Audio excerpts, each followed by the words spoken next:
અંધારી રાત્રિ, કાળા ગ્રહના તાળા તૂટે નહીં, ચોકીદાર ચોકી કરે. આવા કઠણ કાજ કેમ થાય? હાથ પગમાં બેડ્યું અમે કેમ મૂકવા જઈએ? ત્યારે ભગવાનની કરણ કરે, હાથ પગની બેડી તૂટી ગયું, કાળા ગ્રહના તાળા તૂટી ગયા, કાળા ગ્રહના દ્વાર ખુલી ગયા, હાથ પગની બેડી છૂટ્યું થઈ ગયું. આકાશથી હુંડો ઉઠતો, ચોકીદારના ઘેર ચડી ગઈ. ભગવાનની શીર ઉપર હુંડલો ધોર્યો, ભગવાન પોઢાડ્યા શીર ઉપર, વાસુદેવ હુંડલો ધોર્યો. ત્યારે શેષનાગી સાયા કરી ધર્મ વ્યવહાર. વાસુદેવ આવેલા મેઘ ગજાવે. જમનાજી અધીરા થયા ત્યારે વાસુદેવ મૂંઝાઈ ગયા, કડકડ પાણી થયા. ત્યારે પ્રભુએ કીધું કે હવે આચાર્ય થઈ અને અંગોઠો શરણ લબાવ્યા એટલે જમનાજી સરિતા એ મગન દીધું. જમનાજીના બે ભાગ થયા. વાસુદેવ હરખણા જૈન ગોકુલમાં, ત્યારે ગોકુલમાં માયા પ્રગટા હતા, જોગમાયાનું આચરણ થયું હતું. ત્યારે જોગમાયા પ્રગટા આખા ગોકુલને ઘીનસીડ્યું હતું. ત્યારે વાસુદેવ જટ ભગવાનને જશોદાની ગોદમાં પોટાડીને બાલકી લઈને આવ્યા. ત્યાં પાછા આવ્યા તો કાળા ગ્રહના તાળા દેવાઈ ગયા, હાથ પગમાં બેડી પડી ગયું.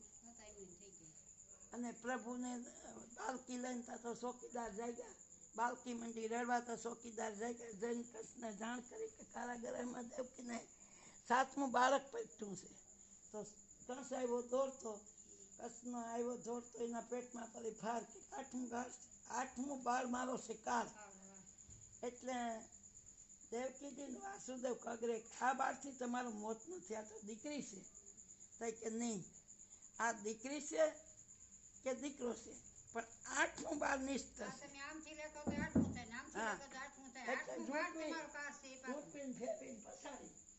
તો આકાશ ઉડી ગઈ. દાતા દાતા કે મુરખ મને મારીને શું કરી, વેરી તો હશે ગોકુળ કામ. પછી તો કચ્છના આચાર્ય થયો, બેનના પગમાં પડ્યા, બેન 8 બાળ માર્યા, માફ કરજે. પછી કચ્છ એકાદમાં જાદન ભયો છે, સાંભળજો. આ કચ્છને પલટાવો થયો ને વાં પ્રગટ કે ભગવાનનું. પછી હવાય થયું એટલે બધું થઈ ગયું, પુરાઈ ગયું, બધું કચ્છમાં ગયું. વાં નંદ ભયો ત્યાં જા ઉઠ્યા, મુંદ્રામાં જા બધાની ગઈ. એ મોતીના હાથિયા પુરાણા કંકીના થોમ રબડા આબિલ ગલાલ ઉઠ્યા. અને ગોપીઓ ગાંડા છે, આબિલ ગલાલ ઉઠાડે. નંદ ઘેરે આનંદ ભયો, આ તમે એટલું જ પરભાઈ, આપણો ધર્મ છે કૃષ્ણ. કઈ કૃષ્ણના કઈ મર્યાદિત થવાની જરૂર નથી, આપણો ધર્મ છે. આપણા આયરમાં જેલમાં કે નંદ ઘેરે આનંદ ભયો, જય કનૈયા લાલ કી, હાથી ઘોડા પાલકી, જય કનૈયા લાલ કી. આવું પ્રાગટ્ય કરીને આખું ગોકુળ ગાંડું થયું. પછી જશોદાજી ગોપીઓને કહે છે, આપ તમારે આ બધાને દયા છે, મોહ ના થયો નહીં, કે આપ તમારા બધા આખા ગોકુળની દયાથી મારા ઘરે દીકરાનું પ્રાગટ્ય થયું. તો આપ હવે તમે આને જમના જળથી નેવરાવો. ત્યારે એને જમના જળને પ્રસ કરીને ભગવાનને નવરાવ્યા. આ જમનાથી આપણે કઈ બાળકને જન્મે નવરાવીએ, એની પરબારો જમના જડી છે નવરાવી, કારણ કે તો પ્રભુ હતા. પછી એને નવરાવી અને એને તો આશા પાત્રા વસ્ત્રથી એને કોરા કરી, રેશમી રૂમાલી મુખડા ધોઈ અને કાલી તિલક કર્યા, આંખમાં કાંજર આંજા અને પાણે પોઢાડ્યા. કારણ કે કાળી દોરી બાંધે કાનાની કે કોઈની નજર ના લાગે. હું નજર લાગે ભગવાન હતો. પછી બધું ગોપીઓ હાલે લાગે, બહુ લાગતી ગોપીઓ, બહુ આનું ભાગવતમાં પ્રાગટ્ય તમને કોઈ કહેતા જ નથી. આ તો બાઈનો હારું લાગે એવા તું કાઢીએ, જણું ના હારા લાગે એવા જણું ને તું કાઢીએ. શાસ્ત્રીજી ભાગવતની 2 વાર વાંચો ને કે 4 વાર વાંચો, ભાગવતના 4 ભાગ છે. તો આ ખૂટે નહીં, આ કોઈ કઈ બે ટૂંકા દઈ ને પછી ખાઈ મજા. પછી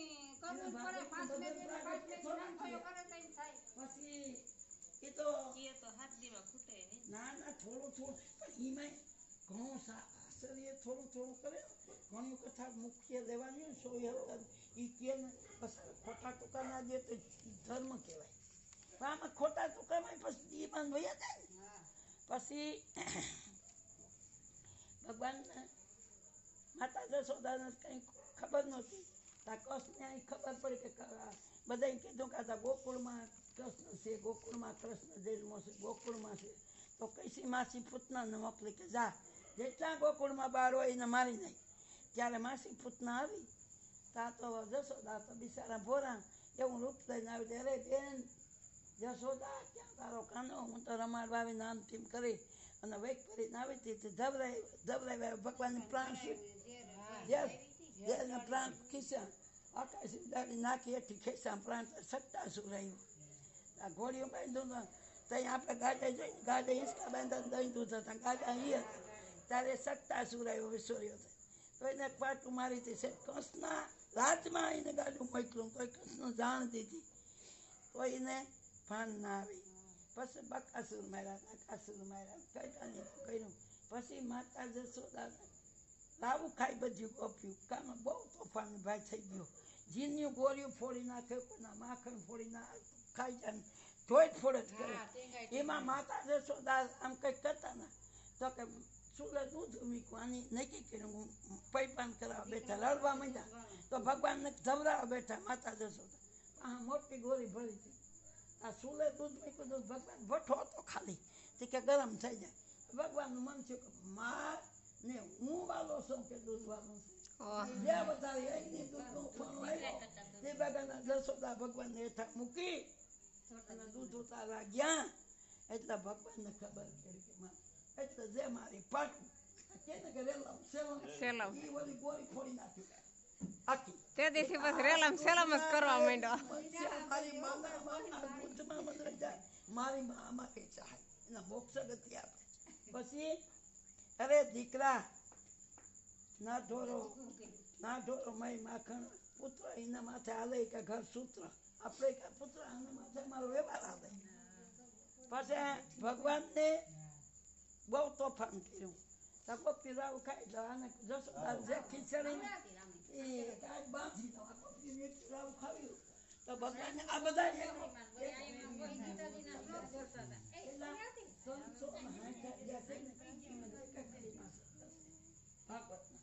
આવતી રે ને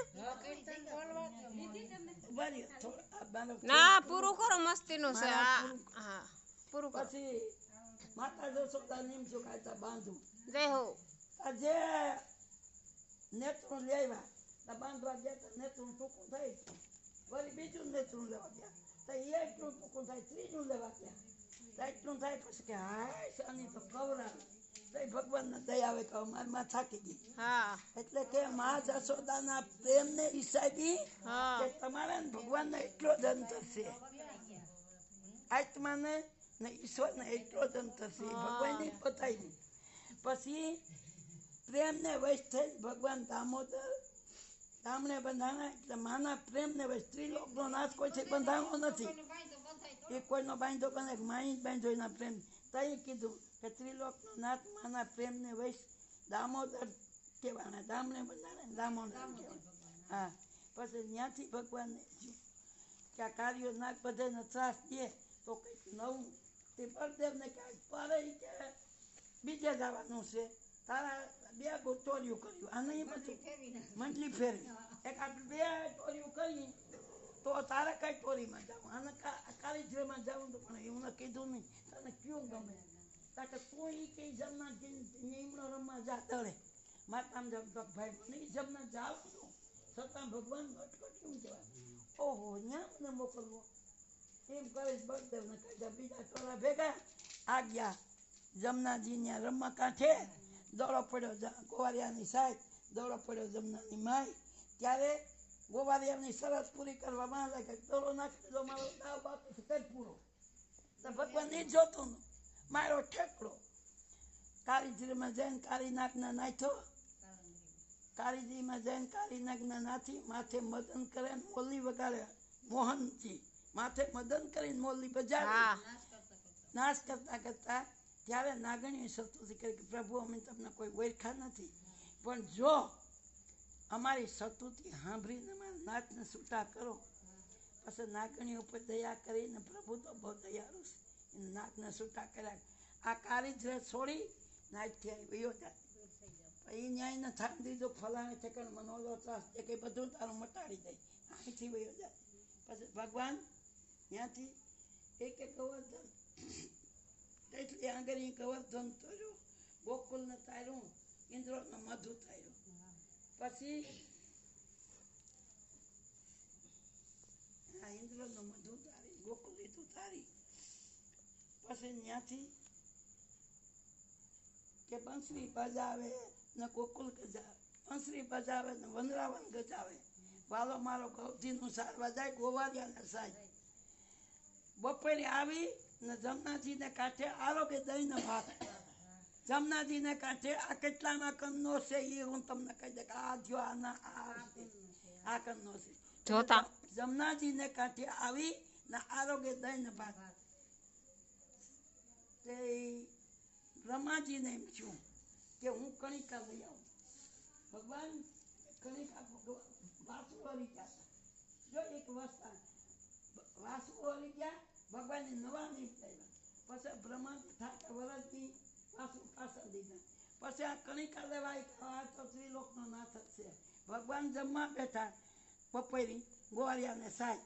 ત્યાં બ્રહ્માજી જમનાજીમાં ગયા એ કાંઈ અહીં જલમાં આટલો આવશે ને એનું કણિકા લઈ બેઠા હાથે. તો વાલે મારે વિચાર્યું જલમાં ના ધોયા ધાબળેલું આ ભૂતલમાં સી નાચી મોટા. હા હા બરાબર ને. હા પછી ત્યાંથી વાલો મારો ચાલતા થાય, ગોપીઓ નિર્વસ્ત્ર નાચ્ય થયું, ગોપીઓ નિર્વસ્ત્ર નાચ્ય. પછી એને જ્ઞાન દેવા કે એક વસ્ત્ર સંડાસમાં નાચ્યો કે બાથરૂમમાં નાતા હોય, નદી નાતા હોય, દિવાલોમાં પણ પ્રભુનો હશે તો કોઈને પણ એક જીરીક વિતેકનું તો આપણે આસન આપ્યું શરીરને બાંધીને નાવાનો ધર્મ છે. આ ભગવાને આપણે શીખાડ્યું છે. પછી નિર્વસ્ત્ર નાવાનો કોઈ પણ વસ્તુ નદી કાંઠે નહીં ક્યાંય નહીં. તો ભગવાને ગોપીઓના વસ્ત્ર હરીને ગોપીઓને જ્ઞાન દીધું. ત્યારે ગોપીએ કબૂલ કર્યું. ત્યાંથી વાલો મારો સૌતા થયા. મોટું કઈ ફોડીને માખણ ખાધા, માખણ સોર કહેવાના. ત્યાંથી વાલો મારો ચાલતો થયો. વનરાવનમાં ગોપીઓનો માર્ગ રોકી અને મટકા મય માખણ લૂંટી અને દાન લીલા કરી. દાન લીલા કે દાન માગે ને, અને દાન માગે ગોપીઓ જાતી હતી ને મય માખણના દાન માગે ને દાન લીલાની લીલા કરી ને ગોપી પણ દાન લીલા કરી, એ લીલા પૂરી કરી ને પછી ભગવાન આજે 52 કેટલો એની 11 વર્ષ ને 52 દીમાં કેવડી લીલા, 11 વર્ષ ને 52 દીમાં એવડી લીલા કરી. પછી ત્યાંથી ભગવાન દાન લીલા પૂરી કરીને ત્યાંથી ભગવાનની વિચાર્યું કે હવે ગોપીઓનો મરજી છે એટલે ભગવાને વીણુનાદ કર્યો. વીણુનાદ કર્યો એટલે ગોપીઓ તો ગાંડિયું થઈ ગયું. એટલે અવરા વસ્ત્રો, કોઈ હબરા વસ્ત્રો, આભૂષણ અવરા, કોઈ ગયણા અવરા, કોઈ હિથા કાંચના હિથા અહીં પીડા. ગોપીઓ ગાંડિયું આવ્યું ધોરી આંધળના હિથા પૂર્યા હતા. આવ્યું તમને કેટલી ચડાવ્યું. અરે ભગવાન કાત્યાના વરસ કર્યા અમે તેથી તમે વરદાન દીધા ના. કાત્યાના વરસ કીધા તેથી વરદાન અમને તમે દીધા કે શરદ પૂનમની રાત કરશું ને તમને રમાડશું. રાત ભૂલી ગયા ત્યારે ભગવાને કબૂલ કર્યું. અને ત્યારે ભગવાને કબૂલ કરી અને રાસ રહીશો ત્યારે સદાશિવ એમ થયું કે આ રાસમાં તો મારે રાસમાં જવું જ છે. ત્યારે સદાશિવ ઢાઢીનો વેખ, બાઈનો વેખ એટલે પાર્વતીને કે મને વ્રજકી નારી સજાવી દે, વ્રજકી નારી. પછી ભગવાન પાર્વતીજી કે પણ ત્યાં બ્રહ્માજી મહેશ જોવા આવશે, ભલી ના આવે મને નારી બનાવી દે, મારે પણ નકર ત્યાં જવાય નહીં. પછી વ્રજકી નારી બનાવી ને બધા રાસરીમાં દેવલોક જોવા આવ્યા. બહુ પછી નારદજી વીણું વગાડે, દેવલોક પુષ્પોની વૃષ્ટિ કરી, રાસલીલા પૂરી કરી. પછી ભગવાનને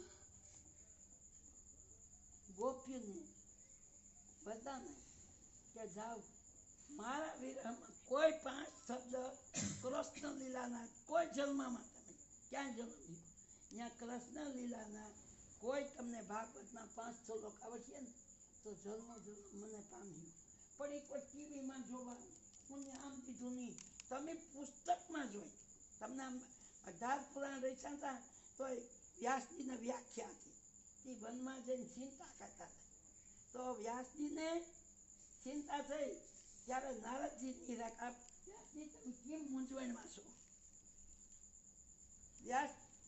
વ્યાસજીને સુખદેવજીના બાપા વ્યાસજી તઈ કીધું કે આપ તો મેં 18 પુરાણ રચ્યા, 18 પુરાણ રચ્યા, પણ છતાં મારું મન ઉદાસ છે. તઈ કીધું કે તમે હજી એક બાકી છે ને એ પણ જો ભાગવત રસો ને ભાગવત પુરાણ રસો ને કૃષ્ણનો મહિમા રસ્યો ને ત્યારે તમારા 18 પુરાણનો રસીમાં ભરજો એટલે તમારા મનના આત્મા ગાંધી થાય. પછી ભાગવત વ્યાસજી ભાગવત રહીશું. સુખદેવજીનો જન્મ થયો. સુખદેવજી વેરાગી થઈને ભાગી ગયા. એ તો ઓર લઈને 14 વર્ષ પેટ માર્યા. મારે જન્મ નથી લેવો, આ તો હું તો શિવનું રૂપ છું ને આ તો મને માયામાં માખી દે. આખા દેવલોક બધા વિનંતી કરે કે તમને માયાનો પ્રસંગ દેવલોક પસંદ નહીં થાય, પણ હવે અમને તો છોડો, માને તો છોડો, 14 વર્ષ થઈ ગયા. ત્યારે સુખદેવજી જલમીન ઓલમીન આવતા થઈ ગયા. તઈ વ્યાસજીને કીધું હે સુખદેવજી, આ દીકરાની વ્યાખ્યા વ્યાસજીને થતી. એટલે કે સુખદેવજી બાપા તમે મારે વાંહે સુખદેવજી કરતા હું રાયડું નાખું છું. મારે બાપનો સંબંધ નથી રાખવો, મને મારો સિદ્ધ કરવા દો. ત્યારે તો વયા ગયા વનમાં આત્મા જ્ઞાન કરવા. પછી વ્યાસજીને સેલા શ્યાર હતા. વ્યાસજીને જો આ ભાગવતના એટલા શ્લોકમાં એટલો મહિમા છે. શ્યાર સેલા હતા અને આખું ભાગવતાના દીકરાને આપણે ભેગા 10 વીઘા દીકરા વાસો દઈ કે ના દઈ? કુશીના વાસો દીકરાને દે ને. એમાં આને એમ હતો કે આ ભાગવતનો વારસો મારા દીકરાને દઈ દેવો. હા, પછી તો શ્યાર સેલાને મોકલા. એ કે ક્યાં છે વ્યાસજી, સુખદેવજી, ત્યાં જઈને તમારા કાંઈ 4 શ્લોક ગાવા. તો ઉની જઈને બોલા ગોવાળિયા ગોતતા ને વનમાં બેઠા હતા ને વ્યાસજી ત્યાં સુખદેવજી, તો વ્યાસજી મોકલા ગોવાળિયા ત્યાં ગયા. ત્યાં જઈને 4 શ્લોક એક બોલો, બીજો બોલો, ત્રીજો બોલો. સુખદેવજી આવા શ્લોક ક્યાંથી? આ શ્લોક તમે ક્યાંથી શીખા? ના કિના પાસે જોતા એટલું જ્ઞાન મોઢે છે. આ વાસવાળો એનું કરે. તઈ કીધું કે આ શ્લોક આવા 1000 શ્લોક છે. તાકે ક્યાં છે? તાકે આ ભેગા તઈ કીધું કે આપ બાપા તમે આને શ્લોક દીધા. તઈ બાપા કીધા કે આપ બાપુ તમે આને શ્લોક દીધા. તો દંડવત પરિણામ કરીને કે આ જ્ઞાન મને પ્રદાન કરો. તાકે જો આ જ્ઞાન પ્રદાન કરું ને હું જીવતા આખ થતા ગંગાજીને કાંઠે કોઈ પણ માણસ માગે, પેલું કોઈ પણ માણસ માગે તો એને મુક્તિ મળે એવી કથા કર ને હમો એવું પાત્ર મળે તો મને સંતોષ થાય ને મારી અવસ્થા સિદ્ધ થાય કે ના મારો દીકરો આ મારી યોગ્યતા સંભાળી છે. એટલે આ વ્યાસજી તો બધું જ્ઞાન લઈને વયા ગયા. ગંગાજીને કાંઠે આવેલા હતા. પરીક્ષિત ત્યાં ગયા તો પરીક્ષિત બહુ વિરોધમાં હતા. મને હાથીમાં મારે જતા બધું મૂકીને ગંગાજીને કાંઠે આવ્યો. કોઈ ઋષિને કરગજા ત્યાં વ્યાસજી ગયા. પછી એને બધા વિનંતી કરી, આ હાથીમાં કથા કરી અને સુખદેવજીને હાથીમાં કથા કરી. પરીક્ષિત એમ છે આપણે ખાઈને ઈજા થાય તો ખાવા ભાવે. પછી વાસણ છોડીને પાણી પીવા. સુખદેવજી કથા કરી અને પરીક્ષિત સાંભળી.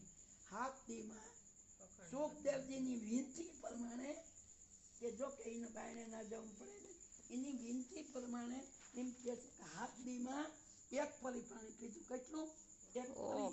1 પરી પાણી હાથીમાં પીધું. અને અંતો એની લીધું જ નહીં. અંતો કંદમૂળનો પ્રસાદ કરીને ભગવાનજી ઠાકોરજીને જેથી ભાગવતમાં તે દિવસે સુખદેવજી વિષય કે આને મારે કંઈક કરવો આરોપવો જોઈએ. તઈ કીધું કે આપણા જે આ ઠાકોરજીનો નંદભાઈઓ છે તો આપણે કંઈક આમાં પ્રસાદી કંઈક ધરવી જોઈએ. એનો પ્રસાદ તમારે લેવો જોઈએ. આ એક નંદભૈયાનો ઠાકોરજીનો પ્રસાદ સુખદેવજી હાથદીમાં પરીક્ષિતને એકદમ લેવડાવ્યો. આપણે તો 10 વાર ખાવા હારું થાય.